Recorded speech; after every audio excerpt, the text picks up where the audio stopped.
reasonable expectations of privacy can change even as you restrict the official incursion. Yeah. One last thing on this one is that, well, we'll get into some more insidious examples in a second, but I guess nothing in this would stop you, would stop someone from, if they had a probable cause and they got a warrant from the judge, I guess if there were some sort of population measure where you were banned from having a certain, like, I don't know, more than a couple of kids or something. You know, you could also, it doesn't necessarily have to be a drone either. It could be a social worker, or police or other kind of law enforcement. The same thing, I guess, applies in terms of getting a warrant to kind of go into this home space. Now we have a second hypothetical convergence, and we'll run through real quickly. And the difference here is that there's a war on climate change going on. Barack Obama, our liberal hero, is saying, no more climate change, America.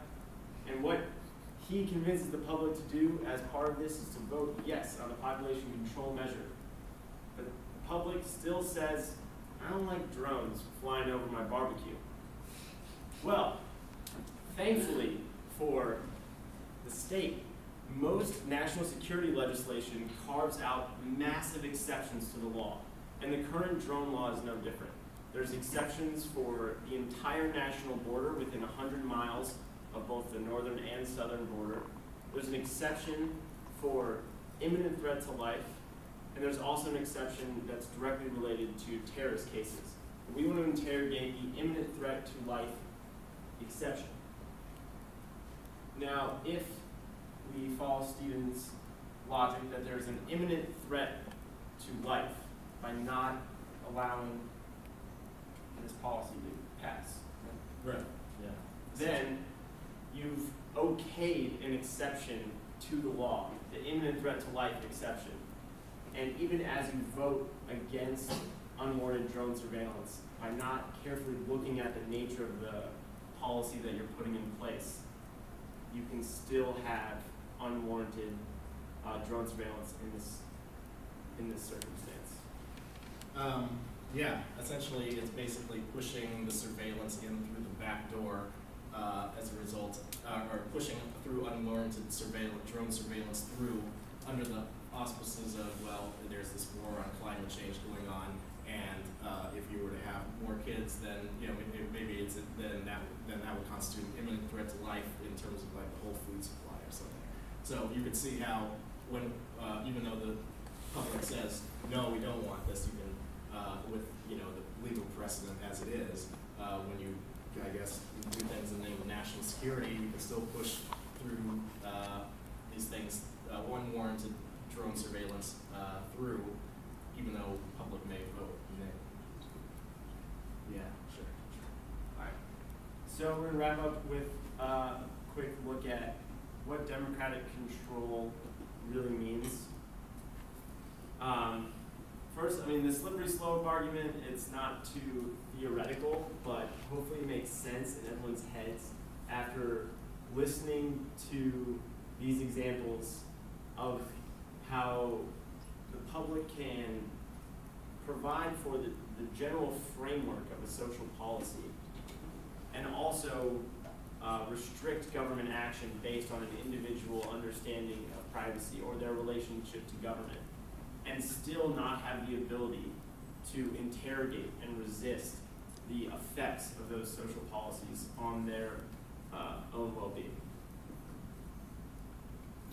And we see that almost when we looked at the last scenario, you can still have policies coming in through the back door under different auspices, and once you introduce things like the phrase imminent threat to life, well, again, whose life and what exactly do you mean by imminent? And so things like that can begin to unravel the privacy framework that we've worked so hard to protect, especially when we have these, I think I talked about judicial deference, this idea that, well, when there's a war going on, basically the executive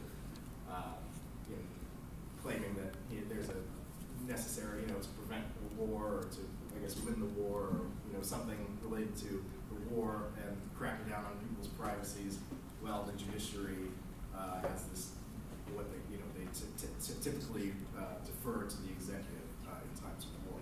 And so that's another problematic notion that we're attempting to address here. So I hope before we turn it over to questions, you can look at that quote, the right to life, liberty, and the pursuit of happiness, something that's at the cornerstone of everything that we believe to be true in America.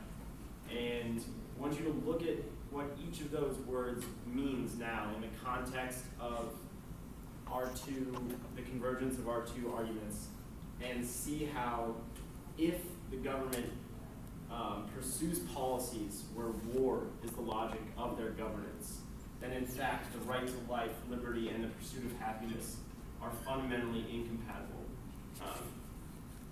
in government policy. And also just from a constitutional perspective, putting in a population control policy and just looking at this phrase, I guess it would come down to the interpretation of, I guess, liberty in the sense of reproductive liberty, and then being able to weigh that, I guess, against the downside risk of the reproductive act. So there, it's not in terms of the actual implementation of these population policies. There's no evidence to me, at least, to suggest that it would be thrown out on some sort of clear constitutional issue. I think all of these